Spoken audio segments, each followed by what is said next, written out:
দর্শকরা দেখেন গ্রামের সাধারণ যে নারীগুলো আছে তারা হলো দেখেন নিজের আত্মকর্মসংস্থানের ব্যবস্থা করে নিছে। তারা এই যে সুতা দিয়ে তারা যে গামছা তৈরি করে, এগুলো হলো সুতা, এগুলো দিয়ে মূলত হলো গামছা লুঙ্গি তৈরি করা হয়। এগুলো হলো রং করা হয়েছে। রং করার পরে দেখেন এই যে রোদে শুকাইতে দিতেছে যে সবাই, এই যে এ পাশে দিচ্ছেন অনেকগুলা দিছে, এই পাশে দেখেন এই যে এগুলা দেখেন এই যে রোদে দিয়ে শুকাইতেছে সুতাগুলা।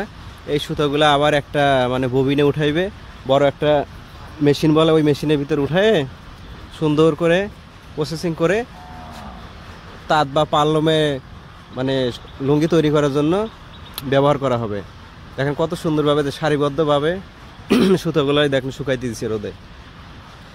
এই যে দেখেন এই যে এগুলো এখন হলো ভেজা, এই যে পানি বের হতেছে, এটা শুকানোর পরেই আবার নল্লিতে তুলবে। চরকা আছে, চরকার ভিতরে দিয়ে এই সুতোগুলো সুন্দর সুন্দর ছোট ছোট করে ববিনের ভিতরে ঘুরে ঘুরে রাখবে। দেখেন কত সুন্দরভাবে এরা কাজ করতেছে, সুন্দর। দেখেন ওই পাশে আছে আবার ওই মাঠের ভিতরে রেখে দিছে, দেখেন